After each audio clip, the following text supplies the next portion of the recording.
Hello viewers, আজ আমরা class 5-এর my school days যে গল্পটি আছে তার অ্যাক্টিভিটি 2টা করব। অ্যাক্টিভিটি 2 থেকে যে বাকি অ্যাক্টিভিটিগুলো আছে সেগুলো করব। আগের ভিডিওতে আমরা অ্যাক্টিভিটি 1 পর্যন্ত করেছিলাম। অ্যাক্টিভিটি 2তে ট্রু ফলস বলেছে। দেখো বলেছে write T for true and A for false statement in the given boxes। মানে যে স্টেটমেন্টগুলো ট্রু হবে সেগুলোতে টি লিখতে, আর যেগুলো ফলস হবে সেগুলোতে এফ লিখতে। তো প্রথম সেন্টেন্সটা কি বলেছে দেখো, the author went to Ballygunge government high school with his mother. বলেছে কথক বালিগঞ্জ গভর্নমেন্ট হাই স্কুলে তার মায়ের সাথে গিয়েছিল। এটা কি হবে? এটা ফলস হবে, কারণ মায়ের সাথে যায়নি, তার ম্যাটারনাল আঙ্কেলের সাথে গিয়েছিল। একদম প্রথম লাইনেই লেখা আছে। তাহলে একের মানে এর দাগেরটা, অ্যাক্টিভিটি 2 এর এরটা হবে ফলস। তারপরে দেখো বি এর দাগের, the Ballygunge government high school is on the eastern side of Beltala police station. বলছে এই বালিগঞ্জ গভর্নমেন্ট হাই স্কুলটা বেলতলা পুলিশ স্টেশনের ইস্টার্ন সাইডে মানে পূর্ব দিকে। এটা ট্রু হবে, তাহলে আমরা এখানে লিখে দেব ট্রু। দেখো এই লাইনটা এইখানটাই আছে যে Ballygunge government high school was on the eastern side of the Beltala road police station. তাহলে এটা হচ্ছে ট্রু হলো। আর আগের যেটা ছিল I went to Ballygunge government high school with my maternal uncle, মায়ের সাথে যায়নি, তাই প্রথমটা হলো ফলস আর দ্বিতীয়টা হচ্ছে ট্রু। এরপরে আমরা সি এর দাগের দেখো, সি এরটা বলেছে the southern part of the school was the playground. বলছে স্কুলের সাউথার্ন পার্ট মানে দক্ষিণ অংশটা প্লেগ্রাউন্ড। তাহলে দেখো বইয়ের এই লাইনে আমরা খুঁজে বার করি এখানে কোথায় আছে। এই যে দেখো, the southern part of the school was our playground. তাহলে স্কুলের দক্ষিণ অংশটা খেলার মাঠ, সুতরাং এটা তাহলে কি হবে? ট্রু হবে। তারপরে ডি দেখো, when seen from above the author's school looked like the English letter L। বলছে উপর থেকে দেখলে অথরের স্কুলটা ইংরাজি অক্ষর এল এর মতো লাগে। এখানে কি অক্ষরের মতো ছিল? এই যে দেখো এখানে লেখা আছে when seen from the above the school looked like the English letter T। তাহলে এখানে লেখা আছে এল এর মতো, তাই এটাও হবে ফলস। তাহলে অ্যাক্টিভিটি 1 না, অ্যাক্টিভিটি 2 হয়ে গেল। এবারে দেখো অ্যাক্টিভিটি 3। অ্যাক্টিভিটি 3তে বলেছে let's match the words in column A with their meaning in column B. এতে কিছু ওয়ার্ড লেখা আছে এবং বি কলামে তাদের মানে দেওয়া আছে, সেটা ম্যাচিং করতে বলেছে। তো প্রথমটা দেখো সামস মানে এখানে কোনটা হবে? ম্যাথমেটিক্যাল প্রবলেম, তাহলে এইটার সাথে হবে সামস মানে অঙ্ক, তাহলে ম্যাথমেটিক্যাল প্রবলেম। বিয়েতে আছে দেখো নোডেড মানে হচ্ছে moving the head up and down to say yes, মানে আমরা যখন মাথা নাড়ি হ্যাঁ না এগুলো বোঝাতে, সেটাকে বলে নোডেড, তাহলে এটা হচ্ছে বি। সারাউন্ডেড মানে চারিদিকে, তো এখানে হবে সারাউন্ডের মিনিং হবে এনসার্কেলড, এখানে এটা সি হলো। ফরেনার মানে যারা বিদেশে থাকে, এটা হবে someone who belongs to another country, মানে অন্য কান্ট্রিতে যারা থাকে তাদের আমরা বিদেশি বা ফরেনার বলি, তো এখানে হবে এটা ডি। আর সিনেমা হবে মুভি। অ্যাক্টিভিটি 4-এ দেখো, অ্যাক্টিভিটি 4-এ বলেছে let's fill in the following chart with suitable verb form. এই যে প্রেজেন্ট, পাস্ট আর পাস্ট পার্টিসিপেল লিখতে বলেছে। ওয়েন্ট এর প্রেজেন্ট হচ্ছে গো, তাহলে এখানে লিখব গো ওয়েন্ট, আর পাস্ট পার্টিসিপেল হবে গন, গো ওয়েন্ট গন। লুক হবে লুকড হবে, LOOKED, লুক লুকড, আর এখানেও লুকড। গেভ পাস্ট টেন্স দিয়েছে, এটা হচ্ছে গিভ হবে, গিভ গেভ গিভেন। এখানে পাস্ট পার্টিসিপেলে শোন দিয়েছে, তাহলে প্রেজেন্ট টেন্সে হবে শো, SHOW শো। এখানে হবে শোড, SHOWED শোড, শোন। আর এখানে ইউজ আছে, ইউজের পাস্ট টেন্স হচ্ছে ইউজড, আর এখানে হবে ইউজড। অ্যাক্টিভিটি 5-এ দেখো, অ্যাক্টিভিটি 5-এ বলেছে form sentences of your own with the following verb. এখানে ভার্ব দিয়ে দিয়েছে, এগুলো দিয়ে তোমাকে সেন্টেন্স তৈরি করতে বলেছে। যেমন প্রথমে দিয়েছে ওয়েন্ট, ওয়েন্ট মানে কি, ওয়েন্ট দেখো এই যে গো মানে কি যাওয়া, আর ওয়েন্ট হচ্ছে গোয়ের পাস্ট টেন্স মানে গিয়েছিল, যা মানে গিয়েছিল এরকম, মানে গোয়ের পাস্ট টেন্স গিয়েছিল, গিয়েছিলাম এগুলো।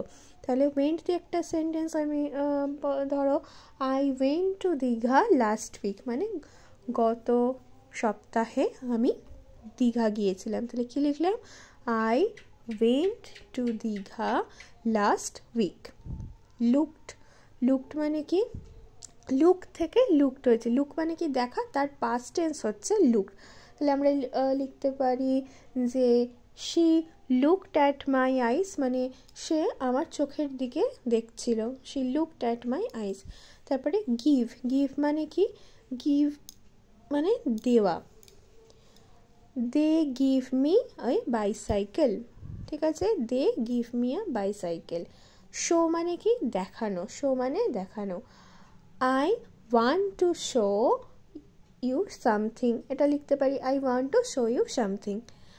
পরে ইউজ, ইউজে ধরো, ইউজ মানে কি ব্যবহার করা, তো ইউজে ধরো লিখছি I use calculator to solve math problem, মানে আমি ক্যালকুলেটর ব্যবহার করি অঙ্ক করার জন্য, ঠিক আছে।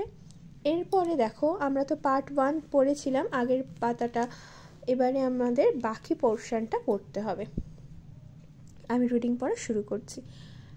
দেয়ার were quite a number of good teacher in our school. তো কথক বলছেন, কথক তো এখানে তার স্কুল জীবনের কথাটা বলছেন, তো বলছেন তার স্কুলে অনেক ভালো ভালো শিক্ষক ছিলেন। বিডি রয় টট আস ইংলিশ, তো একজন শিক্ষক যার নাম হচ্ছে বিডি রয়, তিনি ইংলিশ পড়াতেন। He was a small man who took great care to ensure that we pronounced English correctly. তো তিনি ছোটোখাটো মানুষ ছিলেন, মানে হাইটে, কিন্তু তিনি আমাদের হু টুক গ্রেট কেয়ার মানে খুব যত্ন নিতেন, যত্ন নিয়ে পড়াতেন যাতে আমরা ইংরাজির প্রোনাউন্সিয়েশন মানে উচ্চারণটা, ঠিক আছে, that we pronounced English correctly, মানে এখানে আমরা যেন সঠিকভাবে ইংরাজির উচ্চারণ করি। One day he told us the story of the ox and the frog from Aesop's fable. তো একদিন তিনি আমাদের একটি গল্প বলছিলেন, ইসপের যে গল্প হয়, ইসপের গল্প থেকে অক্স আর ফ্রগের একটা গল্প বলছিলেন।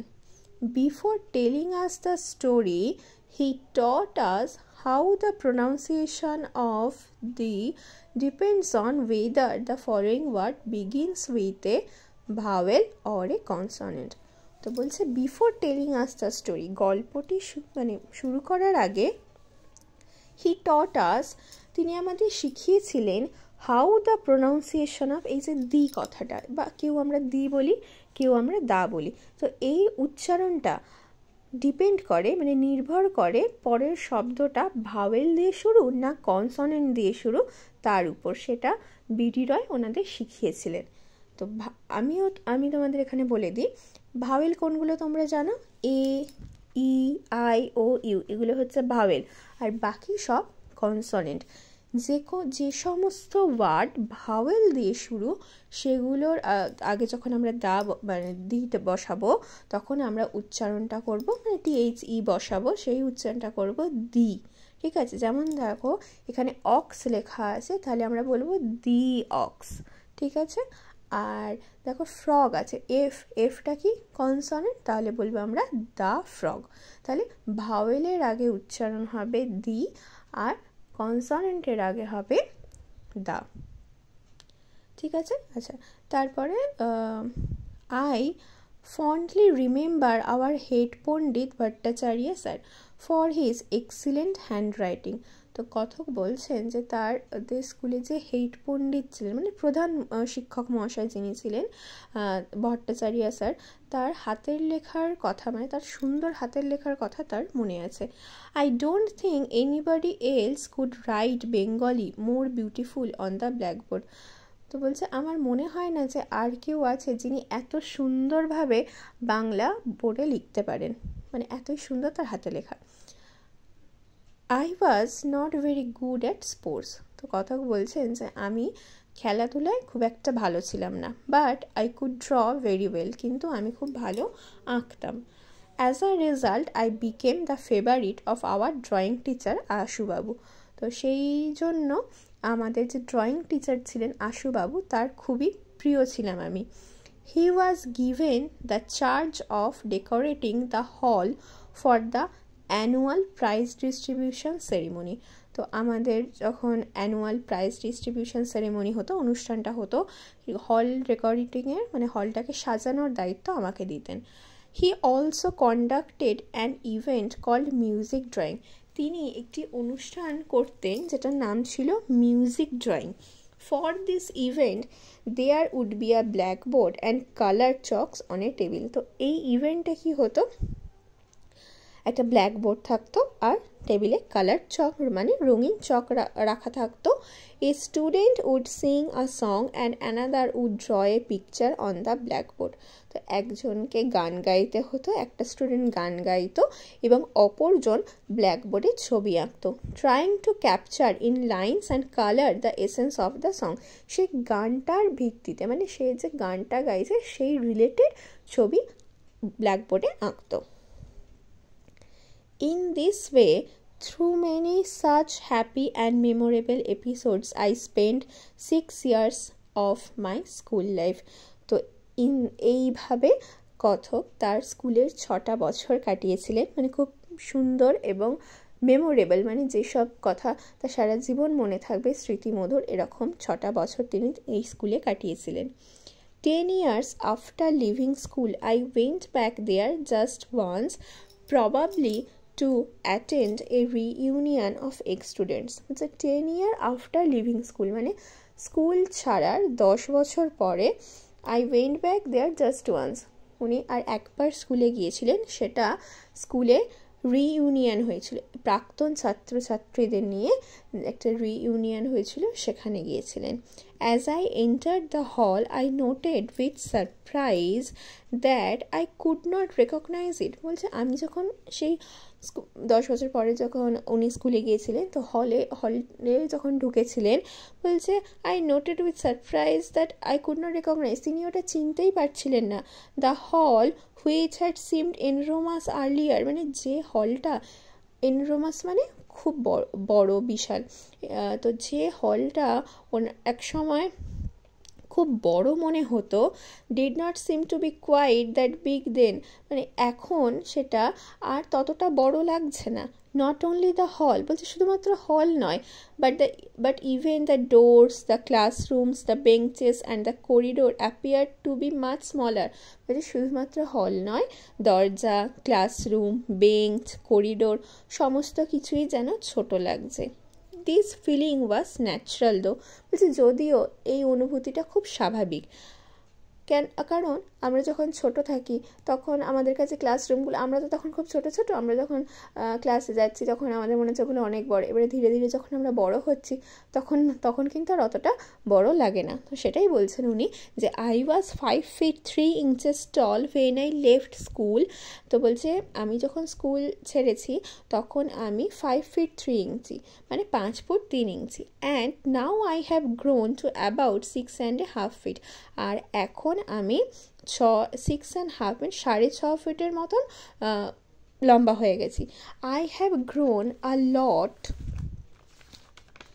in all these years। বলছে আমি অনেকটাই লম্বা হয়েছি এই কয়েক বছরে। But my school has not, কিন্তু আমার স্কুলটা একই আছে। I never gone back to my school since then. তো তারপর থেকে আর স্কুলে ফিরে যাওয়া হয়নি। It is indeed a pleasure to look back and relive the past moments of joy. তো এই পুরানো দিনের স্মৃতিগুলো সেখানে ফিরে যাওয়া সেটা খুবই আমাদের কাছে আনন্দের। অ্যাডাপ্টেড ফ্রম সত্যজিৎ রায়ের যখন ছোট ছিলাম। তো এই গল্পটা নেওয়া হয়েছে সত্যজিৎ রায়ের লেখা যখন ছোট ছিলাম। তো আসলে আমরা এই যে কথক যিনি গল্পটা বললেন, এই গল্পটা আমরা পড়লাম সত্যজিৎ রায়ের। অ্যাক্টিভিটি 6 দেখো এবারে বলেছে, এখানে বলেছে let's complete the following sentence with information from the text. Text থেকে ইনফরমেশন নিয়ে আমাদের এটা ফিল করতে বলেছে। তো প্রথম জিজ্ঞেস করেছে the subject that B D Roy taught was, মানে কোন সাবজেক্ট বিডি রয় পড়াতেন হচ্ছে, তাহলে লিখব English. The subject that B D Roy taught was English. B বলেছে কি দেখো, the author remembers the head Pandit Bhattacharya sir for his. তো কথক হেড পণ্ডিত ভট্টাচার্য স্যারকে মনে রেখেছেন কিসের জন্য, মানে কি তার কি কোন গুণটা মনে আছে। তো এই যে দেখো এখানে লেখা ছিল ফর হিজ এক্সিলেন্ট হ্যান্ডরাইটিং, তাহলে আমরা লিখবো এখানটা যে ফর হিজ এক্সিলেন্ট হ্যান্ডরাইটিং। তারপরে দেখো C, Ashubabu conducted an event called. Ashubabu যে ইভেন্টটা করতেন সেটার নাম কি, সেটার নাম হচ্ছে music drawing. The time span of the author school life was, মানে অথারের স্কুলের সময়টা কত ছিল, মানে স্কুলে কতদিন কাটিয়েছেন ওই স্কুলে, সেটা হচ্ছে 6 years। তারপরে ই বলেছে দেখো, the other went back to his school one more time to attend. তো অথার স্কুলে ফিরে গিয়েছিলেন কোন অনুষ্ঠান অ্যাটেন্ড করতে, সেটা হচ্ছে to attend the reunion of ex student, প্রাক্তন ছাত্রছাত্রীদের রিইউনিয়ন অ্যাটেন্ড করতে। অ্যাক্টিভিটি 7-এ কিছু কোশ্চেন আনসার আছে, সেটা আমরা পরে আলোচনা করব। অ্যাক্টিভিটি 8টা আগে বলে দিই। দেখো অ্যাক্টিভিটি 8-এ বলেছে fill in the blanks with words from the box. বক্সে কিছু ওয়ার্ড দিয়ে দিয়েছে, সেটা দিয়ে আমাদের ফিল করতে বলেছে। 1-এ বলেছে দেখো Sachin Tendulkar is my dash cricketer. তাহলে এখান থেকে আমাদের খুঁজে নিয়ে লিখতে হবে, ওখান থেকে হবে দেখো Sachin Tendulkar is my favourite cricketer. তারপরে when Rip Van Winkle came back to the village the next morning he could not recognize it হবে, ঠিক আছে। রেকগনাইজ মানে চিনতে না পারা, মানে হু কুড নট রেকগনাইজ মানে সে চিনতে পারছিল না। Most people have sweet dash of childhood. Most people have sweet memories. Memories মানে স্মৃতি। The students could not dash the word correctly, তাহলে এখানে হবে the student could not pronounce. Pronounce মানে উচ্চারণ। Could not pronounce the word correctly. তারপর mister Das is an excellent teacher. Activity 9-এ দেখো বলেছে let's identify the subject and predicate in the following sentence. এখানে আমাদের সাবজেক্ট আর প্রেডিকেট খুঁজতে বলেছে। সাবজেক্ট কাকে বলে, বাক্যে যার সম্বন্ধে বলা হয় তাকে বলা হয় সাবজেক্ট, ঠিক আছে। ধরো আমি ভাত খাই, তাহলে এখানে বাক্যে কার সম্পর্কে বলা হলো? আমার সম্পর্কে। তাহলে আমি হলাম সাবজেক্ট, বা আমরা বাংলায়ও ব্যাকরণেও করেছি যাকে বলে উদ্দেশ্য।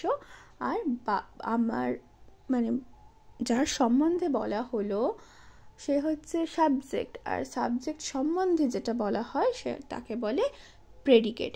তাহলে এখানে দেখো, one day he told us the story the ox and the frog from Aesop fables. তাহলে এখানে কার সম্পর্কে বলা হয়েছে বলো তো? এখানে হি, এই হিটা হচ্ছে সাবজেক্ট, আর বাকি যেটুকু থাকলো সেটা হচ্ছে প্রেডিকেট। তাহলে হিটাতে লিখবো সাবজেক্ট। এখানে এই যে এখানে দেখো সাবজেক্ট প্রেডিকেটের জায়গা দিয়ে দিয়েছে, তো সাবজেক্টে লিখবো হি, আর বাকিটা প্রেডিকেটে লিখবো। পরেরটা দেখো, বিডি রয় টট আস ইংলিশ। তাহলে এখানে কার কথা বলা হয়েছে, কার সম্বন্ধে বলা হয়েছে? বিডি রয়। তাহলে এই বিডি রয়টা হচ্ছে সাবজেক্ট, আর বাকিটা predicate. He was a small man and he took great care to ensure that we pronounce English correctly. এখানে হিটা হচ্ছে subject. But I could draw very well, এখানে আইটা সাবজেক্ট, বাকিটা প্রেডিকেট। তারপরে Ashubabu was given the charge of decorating the hall for the annual prize distribution ceremony. এখানে আশুবাবু হচ্ছে subject এবং বাকিটা প্রেডিকেট।